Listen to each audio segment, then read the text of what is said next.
Good day everyone, today we are going to discuss the lab activity 5 together with my group mates, Miss Balbana Bondoca, Sordaya Gonzalez Magtalas, and yours truly. So to start, these are the applicables. Philippine laws and government policies should be in place. So the first one is the Data Privacy Act is to protect the patient's rights from unauthorized processing of personal information and the inherent obligation in securing the personal data of patient's record while ensuring free flow to promote innovation and growth. The policy of the state to protect the fundamental human rights of privacy, a communication while ensuring free flow of information to promote innovation and growth. The state recognizes the vital role of information and communication technology in nation building and its inherent obligation to ensure that personal information and communication system in the government and in the private sector are secured and protected.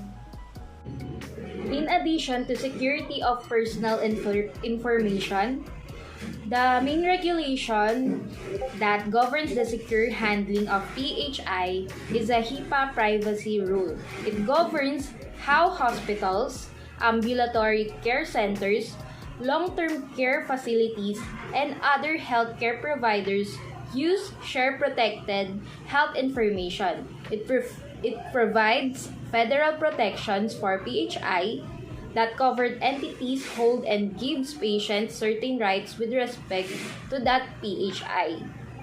The HIPAA privacy rule stipulates when the disclosure of PHI is permitted, such as to ensure the health and safety of the patients and communicate with individuals the patient says can receive the information. It also gives individuals the right to make written requests to amend PHI that a covered entity maintains. Chapter 5, Security of Personal Information. This act aims to protect clients' rights and interests while taking into account the utility of personal information, such as the fact that the proper and effective application of personal information contributes to the creation of new industries, the realization of vibrant economic society, and an improved quality of life for the people, by laying out the overall vision for the proper handling of personal information and establishing a governmental basic policy with regulations. The Magna Carta of Patients' Bill of Rights and Obligations. With this Bill of Rights, the patient has the right to demand that all information, communication, and records pertaining to his or her care be treated as confidential. Any healthcare provider or practitioner involved in the treatment of a patient, as well as all those who have legitimate access to the patient's record, are not authorized to disclose any information to a third party who is uninterested in patient's care and welfare without his consent. So how does this law protect the client's file?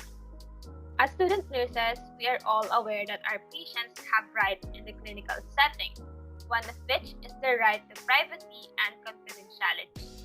So, in line with the emerging electronic health record system, where security and privacy concerns are very important, it is crucial to ensure that only authorized individuals have access to all identifiable information of the patient, based on the fact that the patient may face serious problems if sensitive information is disclosed to a third party.